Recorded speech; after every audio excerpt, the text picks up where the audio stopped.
Hello guys, medical master classes में आप सभी का स्वागत है। तो आज का हमारा सेशन पीडियाट्रिक नर्सिंग में टेट्रोलॉजी ऑफ फॉलेट पे है, जिसे हम आसान भाषा में ट्रिक्स की सहायता से समझेंगे। तो आइए देखते हैं कि टेट्रोलॉजी ऑफ फॉलेट होता क्या है। टेट्रोलॉजी ऑफ फॉलेट एक जन्मजात हृदय रोग है, जिसमें हृदय की संरचनाओं में 4 विशेष प्रकार के डिफेक्ट हो जाते हैं। जिस वैज्ञानिक ने इन चारों डिफेक्ट की खोज की थी या पहचाना था, उसका नाम फॉलेट था। उसी के नाम पे इस डिजीज़ का नाम टेट्रोलॉजी ऑफ फॉलेट हुआ। टेट्रा का मतलब होता है 4, लॉजी का मतलब होता है स्टडी करना, फॉलेट वैज्ञानिक का नाम है।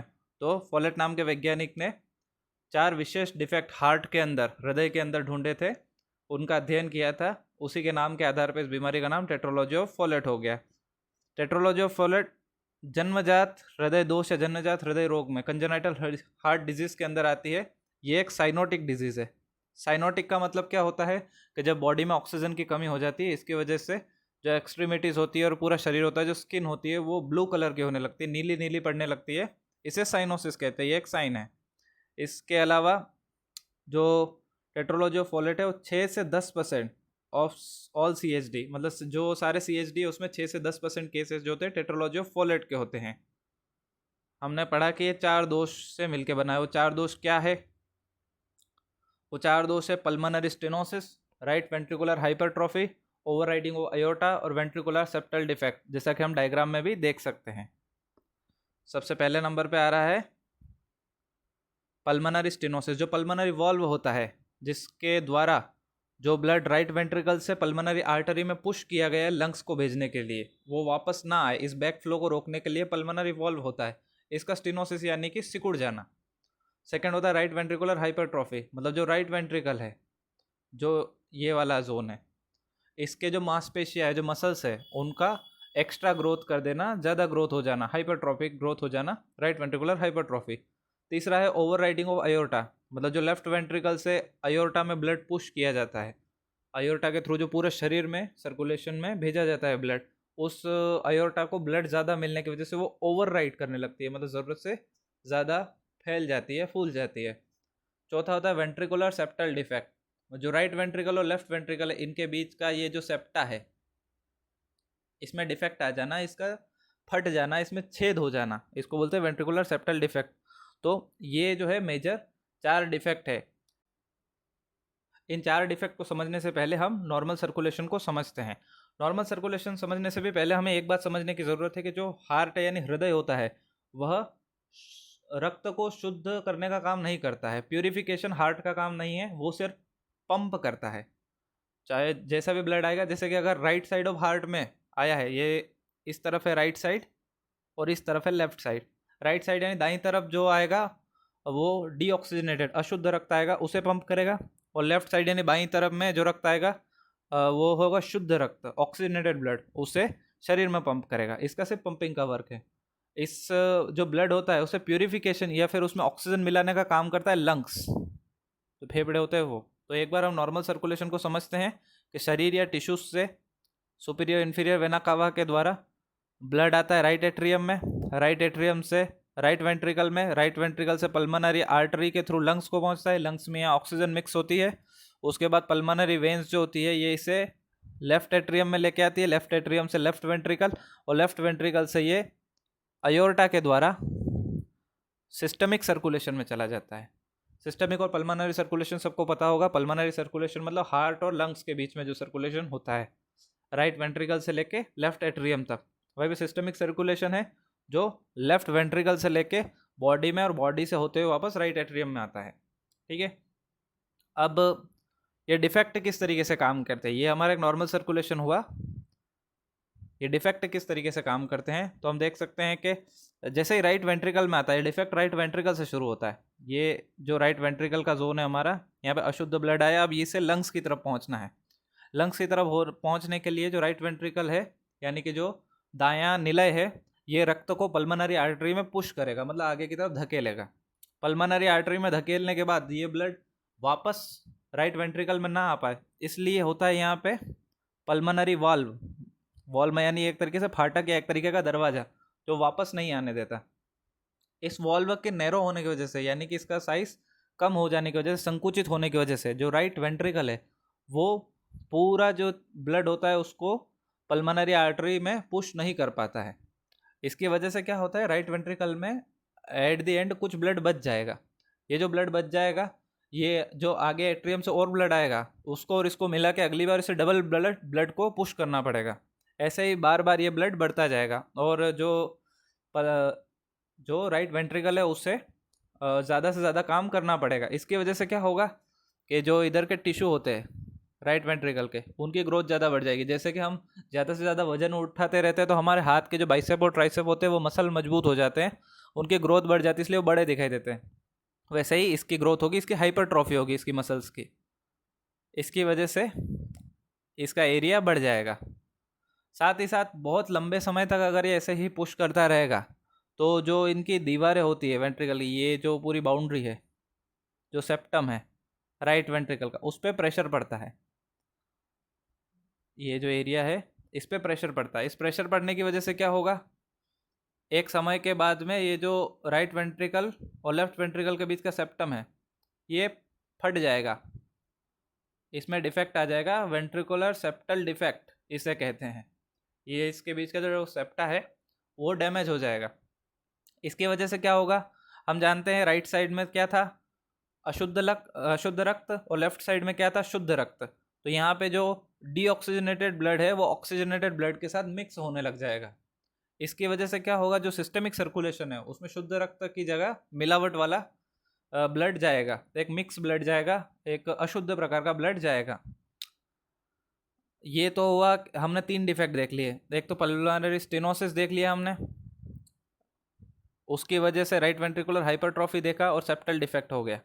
अब एक और चीज़ इससे क्या होगी, पल्मोनरी सर्कुलेशन तो कम हो गया है क्योंकि भाई पल्मोनरी जो आर्टरी है उसमें ब्लड नहीं पहुंच पा रहा है। साथ ही जो सिस्टमिक सर्कुलेशन है वो बढ़ जाएगा। कारण क्या है, क्योंकि जो ब्लड लंग्स की तरफ पहुंचना था वो सीधा लेफ्ट वेंट्रिकल में आ रहा है। लेफ्ट वेंट्रिकल में आने की वजह से लेफ्ट वेंट्रिकल को ज़्यादा ब्लड पुश करना पड़ रहा है। अब लेफ्ट वेंट्रिकल पुश करता है अयोर्टा में, तो अयोर्टा में अगर ब्लड पुश करेगा तो अयोर्टा को समय के साथ ज़्यादा से ज़्यादा ब्लड पुश करना पड़ेगा। इसकी वजह से एक कंडीशन बनेगी जिसे कहते हैं ओवर राइडिंग ऑफ अयोर्टा। तो ये 4 डिफेक्ट बनेंगे। इसी को हम पैथोफिजियोलॉजी की मदद से समझते हैं। पैथोफिजियोलॉजी, सबसे पहले ब्लड आएगा सिस्टमिक सर्कुलेशन यानी पूरे शरीर से इंफीरियर सुपीरियर वेना कावा के द्वारा राइट एट्रियम में यानी दाएं आलिंद में। राइट एट्रियम से ट्राइकस्पिड वॉल्व के द्वारा ये जाता है राइट वेंट्रिकल में। सारी समस्या राइट वेंट्रिकल से अब शुरू होती है, क्योंकि राइट वेंट्रिकल से अब इस ब्लड को जाना था पल्मोनरी आर्टरी में। पल्मोनरी आर्टरी में किसके थ्रू जाता है, पल्मोनरी वॉल्व के थ्रू। अब वो वॉल्व क्या हो गया है, नैरो हो चुका है, संकुचित हो चुका है। यहाँ पे हम देख सकते हैं ये संकुचित हो चुका है, सॉरी, ये यहाँ पे स्टेनोसिस या संकुचन हो चुका है, यानी कि सिकुड़ गया है। इसके वजह से पल्मोनरी आर्टरी का रास्ता ब्लॉक होने की वजह से ब्लड पल्मोनरी आर्टरी में नहीं जा पा रहा है, राइट वेंट्रिकल में इकट्ठा हो रहा है। जो दायां निलय है उसी में ये ब्लड इकट्ठा हो रहा है। अब इसकी वजह से क्या होगा, जब ये इकट्ठा हो रहा है तो समय के साथ राइट वेंट्रिकल को ज़्यादा ब्लड पुश करना पड़ेगा, ज़्यादा जोर लगाना पड़ेगा। क्योंकि भाई अगर संकरे रास्ते से हाथी को निकालना है तो दम तो लगाना पड़ेगा। राइट वेंट्रिकल ज़्यादा से ज़्यादा पावर लगाने की वजह से इसके टिश्यू की जो मसल टिश्यू होती है उसकी हाइपरट्रॉफी होगी। हाइपरट्रॉफी का मतलब उनकी ज़्यादा वृद्धि हो जाएगी, एक तरफ ज़्यादा बढ़ जाएगा। राइट साइड पे जो हार्ट है नीचे की तरफ लोअर साइड में बढ़ जाएगा। अब इसकी वजह से क्या होगा, जब बार बार ये जोर लगाएगा, जो बार बार पावर लगाएगा, पुश करेगा, तो इसकी वजह से जो वेंट्रिकल का सेप्टा होता है, राइट वेंट्रिकल लेफ्ट वेंट्रिकल दोनों जो निलय के बीच में जो एक दीवार है जो शुद्ध और अशुद्ध रक्त को मिलने से रोक रही है, वह दीवार होगी, उसमें छेद हो जाएगा, उस सेप्टा में डिफेक्ट आ जाएगा, वेंट्रिकुलर सेप्टल डिफेक्ट हो जाएगा। अब डिफेक्ट होने से क्या होगा, तो इसकी वजह से मिक्स हो जाएगा अनऑक्सीजनेटेड ब्लड, जो शुद्ध रक्त और अशुद्ध रक्त है एक दूसरे में मिक्स हो जाएंगे। साथ ही साथ क्या होगा, एक तो जो लंग्स को सर्कुलेशन है वो घट जाएगा, दूसरी बात जो सिस्टमिक सर्कुलेशन है वो बढ़ जाएगा। ये 2 समस्याएं देखने को मिलेगी। सिस्टमिक सर्कुलेशन बढ़ जाएगा तो लेफ्ट वेंट्रिकल में ब्लड ज़्यादा है तो वो ज़्यादा पुश करेगा, तो पुश किस में करता है, वो अयोर्टा में। तो ये मिक्स ब्लड जो है अयोर्टा की तरफ जाएगा। ज़्यादा ब्लड मिलने की वजह से कंडीशन बनेगी जिसको हम कहते हैं ओवर राइडिंग ऑफ अयोर्टा। अब क्योंकि ये मिक्स ब्लड जा रहा है पूरी बॉडी में, तो बॉडी के टिश्यू को एकदम प्योर ब्लड ना मिलने की वजह से कंडीशन डेवलप होगी जिसको कहते हैं साइनोसिस। इसी को हिंदी में कहते हैं नील रोग। नील रोग मतलब शरीर इसमें नीला पड़ने लग जाएगा जैसे ही शरीर की ऑक्सीजन की डिमांड बढ़ेगी। अब क्योंकि शरीर को लग रहा है कि प्रॉपर ऑक्सीजन नहीं मिल रहा है, उनको लग रहा है कि हार्ट और लंग्स निठल्ले हो गए, वो काम नहीं कर रहे हैं, तो इसलिए शरीर को सिग्नल मिलेगा कि भैया और रेड ब्लड सेल्स, जो लाल रक्त कोशिकाएं हैं, वो और उत्पादित करो और प्रोडक्शन बढ़ाओ उनका, ताकि ऑक्सीजन की जो डिमांड है शरीर की वो मीट हो सके, मिल सके। इसलिए जब ये सेल्स बढ़ेंगी तब एक कंडीशन होगी पॉलीसाइथेमिया या रक्त अधिकता, मतलब कि रक्त अधिक बनेगा। अधिक क्यों बनेगा? ताकि प्रॉपर ऑक्सीजन पहुंचा सके, क्योंकि शरीर को नहीं पता है कि डिफेक्ट क्या हुआ है। शरीर के लिए तो यही है कि ऑक्सीजन नहीं पहुंच रहा है, हमको और ऑक्सीजन चाहिए और कोशिकाएं बनाओ। ये है पैथोफिजियोलॉजी। अब इस पैथोफिजियोलॉजी की वजह से जो क्लिनिकल मैनिफेस्टेशन आएंगे, आइए उनको देखते हैं। क्लिनिकल मैनिफेस्टेशन में एक तो हमको बताइए साइनोसिस, इसी को कहते हैं blue tet spell. Blue tet spell, blue क्योंकि शरीर नीला नीला दिखाई देने लगता है साइनोसिस की कंडीशन में। कारण क्या है? टिश्यू हाइपोक्सिया की कंडीशन में जा रहे हैं इस वजह से। दूसरी कंडीशन पॉलीसाइथेमिया, ये भी अपने पैथोफिजियोलॉजी में देखा कि क्योंकि शरीर में ऑक्सीजन कम पहुंच रहा है, शरीर को लग रहा है कि प्रॉपर वर्क नहीं हो पा रहा है, इसलिए वो बोल रहा है बॉडी को कि आप ज़्यादा से ज़्यादा रेड ब्लड सेल्स बनाओ, लाल रक्त कोशिकाएं बनाओ। इसकी वजह से आरबीसी बन रही है। पर इसकी वजह से होगा क्या? इसकी वजह से आरबीसी सेल्स ज़्यादा बढ़ जाएगी तो जो गाढ़ापन होता है रक्त का, सॉरी, जो गाढ़ापन होता है रक्त का या विस्कोसिटी जो होती है वो बढ़ जाएगी। इसकी वजह से क्या होगा? ब्लड जिस स्पीड पे सर्कुलेशन होना चाहिए उस स्पीड पे सर्कुलेट नहीं होगा। कारण इतना साफ है कि एक तो आप पानी को ढोलिए या फेंकिए, उड़ेलिए, और दूसरा आप शहद को उड़ेलिए। शहद गाढ़ा होता है, इस वजह से आसानी से फैल नहीं पाएगा, उसमें ईजी मूवमेंट नहीं हो पाएगी, लेकिन पानी ईजिली फैल जाएगा। यही प्रॉब्लम यहाँ पे होगी विस्कोसिटी बढ़ने से। तीसरी कंडीशन होती है क्लबिंग ऑफ फिंगर। जो हमारे उंगलियां होती है बच्चे की, वो उनमें क्लबिंग हो जाएगी। क्लबिंग मतलब कि वो थोड़ी इन्फ्लामेशन दिखाई देगी, और जो नेल्स होते हैं उनके, वो ऐसा लगेगा कि जो सॉकेट है, जो नाखूनों का जो सॉकेट है उसमें धंस गए हैं, ऐसा फील होगा। इसके अलावा टेकिकार्डिया होगा। टेकिकार्डिया क्यों हो रहा है? क्योंकि शरीर को लग रहा है ऑक्सीजन नहीं मिल रही, वो दिल को बोल रहा है और ज़्यादा काम करो। टेकेपनिया होगा, क्योंकि वो लंग्स को बोलेंगे भाई ज़्यादा से ज़्यादा ऑक्सीजन लो और जल्दी से जल्दी पहुँचाओ। शॉर्टनेस ऑफ ब्रीथ होगा, क्योंकि कोई भी छोटी मोटी भी एक्टिविटी करेंगे शरीर में ऑक्सीजन का लेवल अचानक से डाउन हो जाएगा, इसकी वजह से शॉर्टनेस ऑफ ब्रीथ देखने को मिलेगा। अब इस समस्या को हम पहचानेंगे कैसे? इसके लिए हम देख सकते हैं दो इमेजेस, कि अगर किसी बच्चे में अगर टेट्रोलॉजी ऑफ फॉलेट की वजह से दिक्कत हो रही है, तो एक तरफ तो ये टेट स्पेल है, जिसमें कि जब बच्चा फीडिंग के लिए क्राई करेगा, जब उसको भोजन चाहिए इसके लिए रो रहा है, तो इसकी वजह से क्या होगा कि वो ब्लूइश दिखने लगेगा, नीला नीला पड़ने लगेगा। जैसे ये हम हाथों की तरफ देख सकते हैं, पैरों की तरफ देख सकते हैं, उसके चेहरे की तरफ देख सकते हैं, और ये रो रहा है, रोने की वजह से नीला नीला पड़ रहा है। क्यों? क्योंकि वो जो पेरीफेरी होती है उसमें ऑक्सीजन जल्दी घटेगा, लेवल जल्दी घटेगा, इसलिए हम इस प्रकार का बच्चा दिखाई देगा टेट स्पेल में। वहीं पे दूसरी कंडीशन हम देखते हैं क्लबिंग ऑफ फिंगर। ये तो एक इमेज है नॉर्मल नेल की। नॉर्मली जो उंगली होती है, फिंगर होती है, वो इस तरीके की दिखती है। क्लब्ड फिंगर में क्या होगा? ये आप नाखून पे फोकस कीजिए तो आपको दिखेगा ये सॉकेट में धंस गया और थोड़ा मुड़ गया है, जबकि ये नॉर्मल जो नाखून है ये सीधा का सीधा है, एम्बेडेड नहीं है, ज़्यादा धंसा हुआ नहीं। साथ ही अगर हम डिजिट्स को भी देखें, जो उंगलियों की फिंगर की डिजिट है उनको देखें, तो ये देखिए हमें इन्फ्लामेशन, सूजन दिखाई दे रही है यहाँ पे, ये कंडीशन दिखाई देगी। ये जब एडवांस हो जाएगी, टेट्रोलॉजी ऑफ फॉलेट में साइनोसिस जब एडवांस पे चला जाएगा, तो क्लबिंग ऑफ फिंगर भी देखने को मिल जाएगा। इन सब को पहचानने के लिए हम डायग्नोसिस करने के लिए क्या क्या करेंगे? डायग्नोसिस में सबसे पहले हिस्ट्री कलेक्शन करेंगे। हिस्ट्री कलेक्शन में हम पूछेंगे कि भैया ये बच्चा जो साइनोसिस है कब से हो रहा है, इसको कब से रो रहा है, वगैरह वगैरह सब चीज़ें पूछ सकते हैं। इसके अलावा फिजिकल एग्जामिनेशन, फिजिकल एग्जामिनेशन में हमको क्या देखने को मिलेगा? जब ऑब्जर्व करेंगे साइनोसिस देखने को मिलेगा। इसके अलावा हमें क्लबिंग ऑफ फिंगर देखने को मिलेगी। जब एक्सरे करेंगे, स्पेशली जो अलग अलग कंपटीशन एग्जाम में पूछा जाता है, शू शेप हार्ट या जूते के जैसा या बूट शेप का हार्ट, रेडियोलॉजिकल एग्जामिनेशन या एक्सरे में देखने को मिलेगा। कुछ किस प्रकार का दिखाई देगा, मैं बनाता हूँ, देखें। ये कुछ हार्ट इस प्रकार का हो जाएगा, जैसे कि एक बच्चे ने जूता पहन रखा है, ठीक है, जैसे कि जूता पहन रखा है। अब ऐसा क्यों दिखाई देगा? क्योंकि हम कारण पता है, जो राइट वेंट्रिकल है, जो दायां नीला है, वो ज़्यादा काम करने की वजह से ज़्यादा फूल गया है, तो एक तरफ जो है ज़्यादा ग्रोथ दिखाई दे रही है, इस वजह से राइट वेंट्रिकुलर हाइपरट्रॉफी की वजह से हमें एक्सरे में शू शेप का हार्ट दिखाई देगा। इसके अलावा हम 2D इको कर सकते हैं, इकोकार्डियोग्राफी। इसके अलावा एक कार्डियक कैथेटराइजेशन करेंगे। कैथेटर जो होता है एक वायर लाइक स्ट्रक्चर होती है, तार जैसी स्ट्रक्चर होती है, जिसको सब क्लेवियन आर्टरी के थ्रू हम हार्ट तक पहुंचाते हैं, हृदय तक पहुंचाते हैं। हृदय में जब ये जो राइट वेंट्रिकल से होते हुए पल्मनरी आर्टरी में एंटर करता है, मतलब जो दाएं नीले से होते हुए पल्मनरी आर्टरी में एंटर करेगा, तब वहाँ पे ब्लड प्रेशर का लेवल चेक किया जाएगा, प्रेशर क्या है। तब हमको देखने को मिलेगा कि एक तो सिस्टोलिक हाइपरटेंशन है राइट वेंट्रिकल में, जो राइट वेंट्रिकल है उस पर टेंशन ज़्यादा है, क्योंकि पता है काम ज़्यादा करना पड़ रहा है, ज़्यादा प्रेशर लगा रहा है, तो यहाँ पे तो होगी हाइपर टेंशन। और जैसे ही यहाँ से पल्मनरी आर्टरी में जाएंगे तो वहाँ पे हाइपोटेंशन दिखाई देगा, प्रेशर कम देखने को मिलेगा। कारण क्या है? क्योंकि ब्लड वहाँ तक पहुँच ही नहीं रहा है। इस तरीके से हम डायग्नोस करेंगे। जब डायग्नोसिस में पता चल गया तो अब इसका मैनेजमेंट करना है। मैनेजमेंट हम मेडिकल मैनेजमेंट और सर्जिकल मैनेजमेंट अलग अलग तरीके से करेंगे। मेडिकल मैनेजमेंट में क्या होगा? सबसे पहली जो नीड है बच्चे की वो है ऑक्सीजन, कि ऑक्सीजन का डिमांड एंड सप्लाई बिगड़ गया है, बैलेंस करो। तो इसलिए सबसे पहले तो ऑक्सीजन एडमिनिस्ट्रेशन किया जाएगा ताकि डिमांड को मैच किया जा सके। दूसरा ओपियोइड्स देंगे। ओपियोइड्स क्या करेगा? जो CNS होता है, सेंट्रल नर्वस सिस्टम या फिर केंद्रीय तंत्रिका तंत्र, उसको शांत करने का, रिलैक्स करने का काम करेगा। इसकी वजह से क्या होगा? जो शरीर की ऑक्सीजन डिमांड होती है वो घट जाएगी, क्योंकि टिश्यू रिलैक्स पे, मसल रिलैक्स पे, इसके द्वारा जो शरीर की ऑक्सीजन डिमांड कम हो जाएगी, तो क्योंकि शरीर कम ऑक्सीजन भी दे रहा है तो उतने में काम चला पाएगा। ये होता है ओपियोइड का इफेक्ट। अब तीसरा है बीटा ब्लॉकर।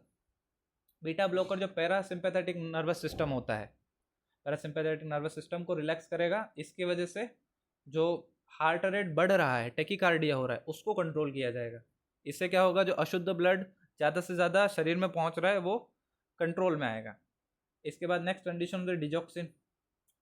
डिजॉक्सिन जो होता है कार्डियक कॉन्ट्रैक्टेबिलिटी, यानी संकुचन की जो क्षमता होती है उसकी, उसको कंट्रोल करेगा। जो इरेगुलरिटी है उनको कंट्रोल करेगा, और जो टेकिकार्डिया हो रहा है उसको कंट्रोल करेगा। बीटा ब्लॉकर के अंदर में एटिनोलोल, प्रोपेनोलोल, ये इसके एग्जांपल्स है। डिजॉक्सिन नाम में एग्जांपल है। इसके अलावा नी चेस्ट या स्क्वेटिंग पोजीशन दे सकते हैं, मतलब उखड़ू बैठना एक तरीके से। कैसे? अगर आप मान लीजिए एक लंबी दौड़ के बाद जब आप बहुत थक जाते हैं, तब अक्सर हम जब बैठ के सांस लेने की कोशिश करते हैं तो हम एक पोजीशन, उखड़ू पोजीशन में आते हैं, मुर्गे जैसी पोजीशन में लगभग। उस कंडीशन को बोलते हैं नी चेस्ट या स्क्वेटिंग पोजीशन। इसमें क्या होता है? हमारा जो चेस्ट होता है उसका डायमीटर खुल जाता है, जिसकी वजह से हम ज़्यादा अच्छे से सांस ले पाते हैं, ज़्यादा से ज़्यादा ऑक्सीजन को इनहेल कर पाते हैं। इसीलिए नी चेस्ट पोजीशन देना है। इसके बाद आते हैं सर्जिकल मैनेजमेंट में। सर्जिकल मैनेजमेंट दो टाइप से होगा। पहला तो होता है पैलिएटिव प्रोसीजर और दूसरा होता है करेक्टिव सर्जरी। पैलिएटिव प्रोसीजर क्या है? तो जो बच्चे को सारा जो दुख आ रहा है, जो साइन एंड सिम्टम की वजह से परेशानियां आ रही है, उन्हें कंट्रोल करने के लिए, या फिर जो कंडीशन वर्स हो रही है, बिगड़ रही है, उसे कंट्रोल करने के लिए जो सर्जिकल मैनेजमेंट किया जा रहा है उसे पैलिएटिव प्रोसीजर कहते हैं। क्या कहते हैं? Palliative procedure. Palliative procedure. इसके अंतर्गत हम 4 प्रोसीजर या फिर 4 तरीके यूज़ कर सकते हैं। Number 1 Waterston's procedure, number 2 Potts procedure, number 3 BT shunt, number 4 Fontan procedure. इन चारों में हम शंटिंग करेंगे, यानी कि जोड़ने का काम करेंगे। किसको किससे? चारों ही जगह पे एक आर्टरी तो फिक्स है, पल्मनरी आर्टरी। ये आपको याद रखने में आसानी होगी। अब पल्मनरी आर्टरी को किससे जोड़ रहे हैं? पहले में तो अयोर्टा को, दूसरे में भी अयोर्टा को, तीसरे में सबक्लेवियन आर्टरी, और चौथे में राइट एट्रियम। अब पहला जो वार्टन प्रोसीजर है इसमें असेंडिंग अयोर्टा, असेंडिंग अयोर्टा को जोड़ने का काम कर रहे हैं, सॉरी ना, असेंडिंग अयोर्टा को जोड़ने का काम कर रहे हैं। किस तरीके से काम करता है? जबकि दूसरे पार्ट में डिसेंडिंग अयोर्टा। अब ये काम किस तरीके से करेगा? तो जब आप अयोर्टा को जोड़ेंगे पल्मनरी आर्टरी से, तो ये एक बाईपास क्रिएट करेगा कि जैसे ही ब्लड राइट वेंट्रिकल से लेफ्ट वेंट्रिकल में गया, लेफ्ट वेंट्रिकल से अयोर्टा में गया, अब ये ब्लड अयोर्टा से सीधा पल्मनरी आर्टरी में जाके लंग्स को चला जाएगा। लंग्स में ये फ्रेश होगा, वापस ऑक्सीजन से मिक्स होगा। इसके बाद वापस से राइट एट्रियम, राइट वेंट्रिकल, वापस अयोर्टा में आएगा। इससे जो अमाउंट कम हुआ था ब्लड का, सर्कुलेशन का, पल्मनरी सर्कुलेशन का, वो सर्कुलेशन भी रिगेन होगी और ज़्यादा से ज़्यादा ऑक्सीजनेटेड ब्लड अयोर्टा की तरफ आने लग जाएगा। वार्टन और पॉट्स प्रोसीजर इस तरीके से काम करते हैं। वहीं बीटी शंट में ये, सॉरी, सबक्लेवियन आर्टरी नहीं, सबक्लेवियन वेन है शायद। तो यहाँ पे जब सबक्लेवियन वेन से जोड़ देंगे। नहीं, ये सबक्लेवियन आर्टरी ही है, बीटी शंट। यहाँ पे सबक्लेवियन आर्टरी से जोड़ेंगे, सबक्लेवियन आर्टरी से वही सर्कुलेशन पल्मोनरी आर्टरी में आएगा बाईपास करके, और वहाँ से जो फ्रेश ब्लड, ऑक्सीजनेटेड ब्लड होता है, वापस से सर्कुलेशन में चला जाएगा। चौथा कंडीशन, यहाँ पे राइट एट्रियम और पल्मोनरी आर्टरी के बीच में शंट किया गया। यहाँ पे जो राइट वेंट्रिकल है उसको बाईपास किया गया है। ये ब्लड राइट वेंट्रिकल से राइट एट्रियम से राइट वेंट्रिकल में आता, राइट वेंट्रिकल से पल्मोनरी सर्कुलेशन में जाता। इससे बचने के लिए क्या किया, राइट वेंट्रिकल से राइट एट्रियम से सीधा का सीधा पल्मोनरी आर्टरी में ये ब्लड डाल दिया गया। इससे क्या हो रहा है कि जो राइट वेंट्रिकल पे एक तो प्रेशर है वो कम पड़ जाएगा, दूसरी बात ये डिफेक्ट को बाईपास करेंगे तो ज़्यादा से ज़्यादा ब्लड ऑक्सीजनेटेड हो पाएगा और ज़्यादा से ज़्यादा सर्कुलेशन में ऑक्सीजनेटेड ब्लड, शुद्ध रक्त जा पाएगा। इससे जो सिम्टम्स होते हैं, जो परेशानियां आ रही थी, जो वर्स कंडीशन हो रही थी, उसे कंट्रोल किया जा सकेगा। ये थे पैलिएटिव प्रोसीजर्स। अब पैलिएटिव प्रोसीजर से आते हैं करेक्टिव सर्जरी पे, कि हम कैसे कैसे करेक्ट कर सकते हैं। करेक्टिव सर्जरी में 1 साल के बाद ही अपन कर सकते हैं, तो उससे पहले हमें वाया ड्रग्स और जो ऑक्सीजनेशन था और जो पैलिएटिव प्रोसीजर थे उनके थ्रू सिचुएशन को कंट्रोल करना था। 1 साल का होने के बाद में, क्योंकि 1 साल तक जितना भी हार्ट डिफेक्ट होते हैं उनको खुद से हील होने का समय दिया जाता है, पर नहीं होता है तो उसके बाद में हम सर्जिकल मैनेजमेंट करते हैं। यहाँ पे अब हमने जो डिफेक्ट 4 डिफेक्ट पढ़े थे, pulmonary stenosis, ventricular septal defect, इसके अलावा राइट वेंट्रिकुलर हाइपरट्रॉफी और ओवरराइडिंग ऑफ आयोर्टा, इन सब की जो जड़ थी वो था पल्मोनरी स्टेनोसिस। अगर ये सिकुड़ता ही नहीं तो वेंट्रिकल पे प्रेशर आता ही नहीं, वो नहीं आता तो वेंट्रिकल का सेप्टा टूटता नहीं और ओवरराइडिंग ऑफ आयोर्टा होता नहीं। तो पहले तो हम जो वाल्व है वेंट्रिकल का, पल्मोनरी आर्टरी का, उसको करेक्ट करेंगे। इसको बोलते हैं वाल्वोप्लास्टी। ठीक है, वाल्व को क्लियर किया। इसके अलावा दूसरी समस्या क्या है, ब्लड मिक्स क्यों हो रहा है, क्योंकि जो सेप्टा है वो डिफेक्टिव है, वेंट्रिकुलर सेप्टल डिफेक्ट हुआ पड़ा है। तो इस ब्लड मिक्सिंग को रोकने के लिए दूसरी चीज़ करेंगे हम, सेप्टल पैचिंग। जैसे ही पल्मोनरी स्टेनोसिस क्लियर हुआ तो राइट वेंट्रिकल पे प्रेशर कम पड़ेगा, तो उसका जो एक्स्ट्रा ग्रोथ हो रहा था हाइपरट्रॉफी वो कंट्रोल हो जाएगा। और जैसे ही वेंट्रिकुलर सेप्टल डिफेक्ट हील होगा तो एक तो ब्लड मिक्सिंग बंद हो जाएगी, दूसरा प्रॉपर ब्लड सर्कुलेशन को मिल पाएगा, और जो ज़्यादा प्रेशर आ रहा था आयोर्टा पे वो नहीं होगा, तो ओवर राइडिंग हुआ आयोर्टा भी क्लियर हो जाएगा। इस तरीके से हम टेट्रोलॉजी ऑफ फॉलेट को मेंटेन करते हैं। अब आइए इसे ट्रिक की सहायता से समझते हैं। टेट्रोलॉजी ऑफ फॉलेट, टॉफ परिवार O2 बेड पर पहुंचा, वो भी फ्रेश वाली। टॉफ का मतलब टेट्रोलॉजी ऑफ फॉलेट, या फिर मैं इसे कहता हूँ द ऑक्सीजन फैमिली। परिवार का मतलब होता है जो 4 डिफेक्ट जो हमारी पैथोफिजियोलॉजी को कॉज कर रहे हैं। कैसे,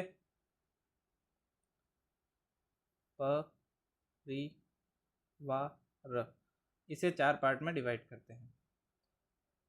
प से आता है पल्मोनरी वॉल्व स्टेनोसिस, री का मतलब राइट वेंट्रिकुलर हाइपरट्रॉफी, वी का मतलब वेंट्रिकुलर सेप्टल डिफेक्ट, और आर का मतलब आयोर्टा ओवरराइडिंग होना, ओवरराइडिंग ऑफ आयोर्टा। परिवार से चारों डिफेक्ट आ गए। ठीक है,